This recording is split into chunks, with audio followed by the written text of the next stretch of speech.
Bismillahirrahmanirrahim.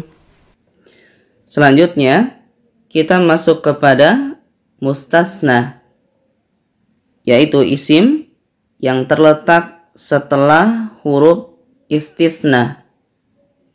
Dan terjemah huruf istisna adalah kecuali atau selain.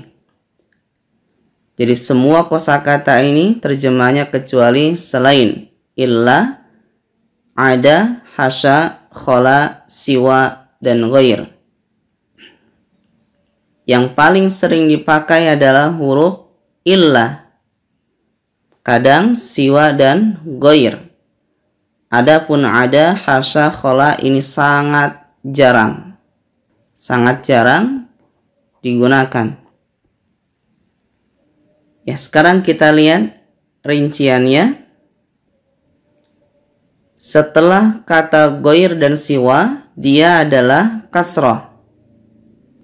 Seperti najahat tullabu siwa Zaidin.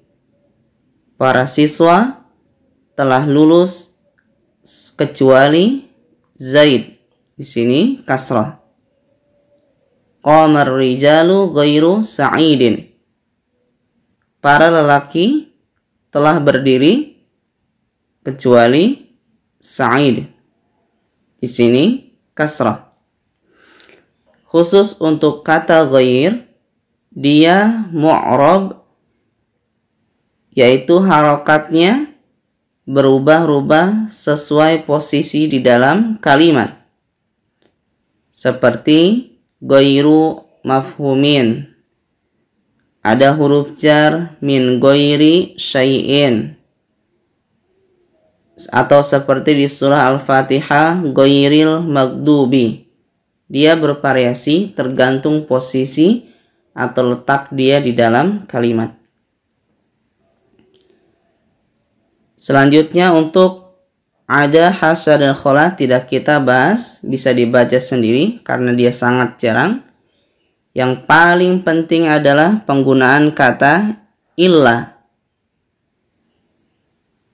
Yang pertama, dia dibaca fathah jika sebelumnya adalah kalimat positif.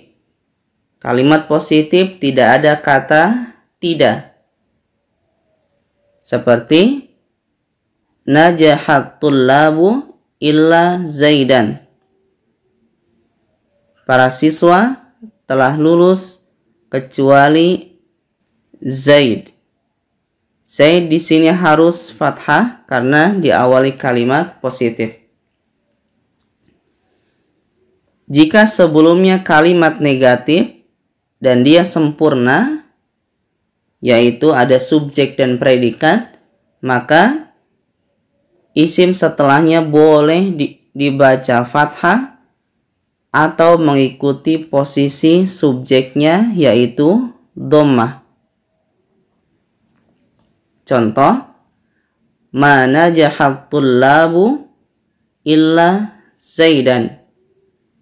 Para siswa tidak lulus kecuali Zaid.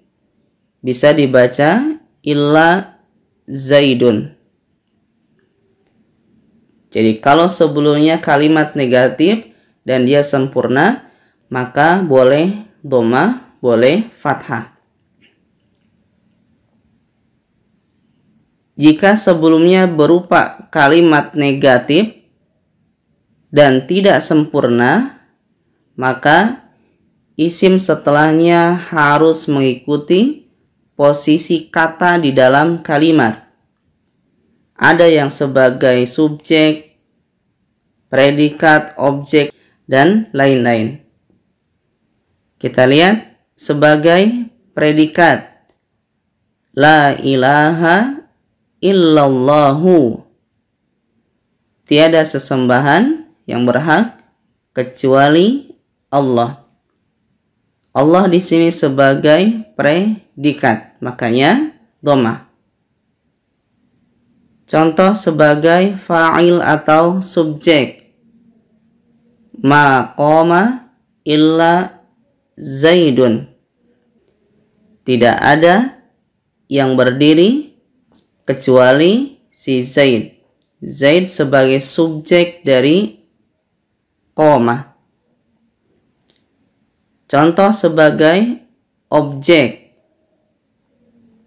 Ma qultu illal haqqa. Aku tidak berkata kecuali kebenaran. Al-haqqo di sini sebagai objek. Atau didahului oleh huruf jar. Kalau ini sudah pasti kasrah seperti ma marartu illa bi'aliyin. Aku tidak melewati kecuali si Ali. Ada huruf bi berarti dia kasrah.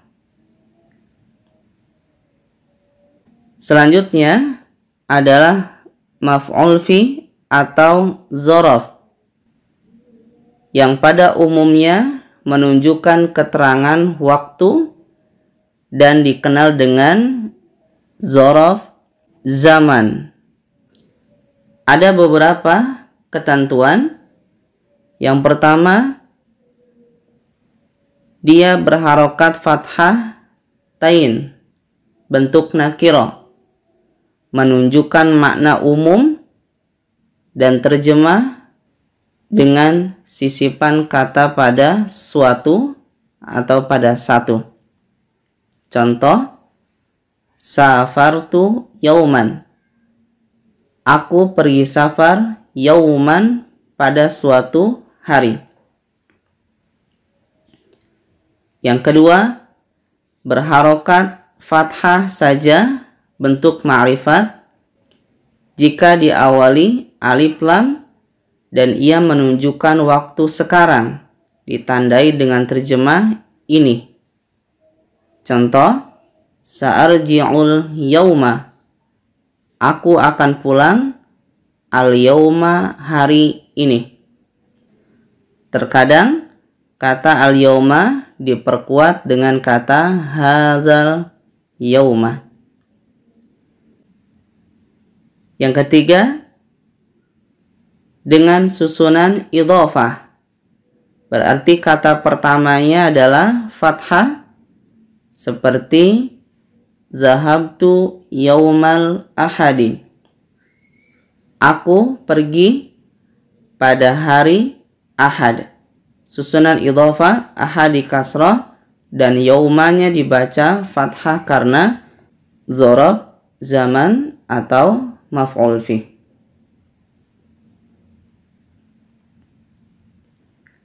Selanjutnya adalah khobar kana.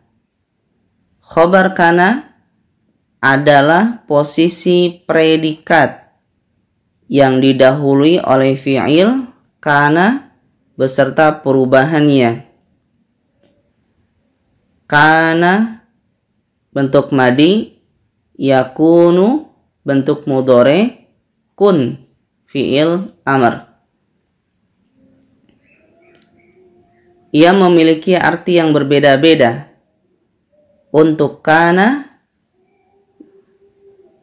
biasanya bermakna adalah, tetapi lebih sering dia tidak diartikan.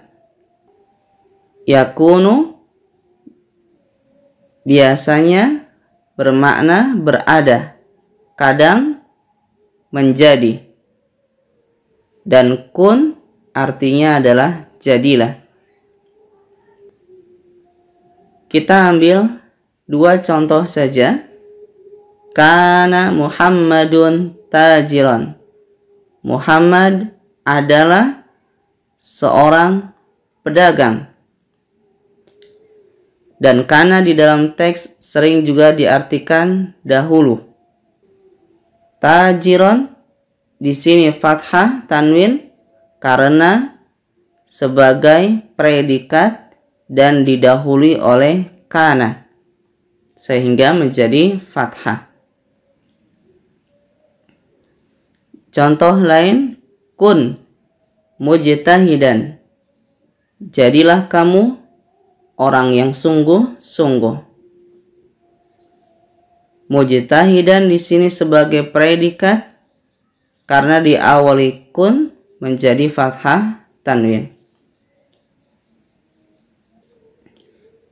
Ada beberapa kawan-kawan kana yang juga sering dipakai seperti laisa tidak atau bukan, soro yasiru menjadi, madama selama, mazala la yazalu senantiasa, zalla menjadi, dan yang paling sering juga adalah asbaha yusbihu menjadi.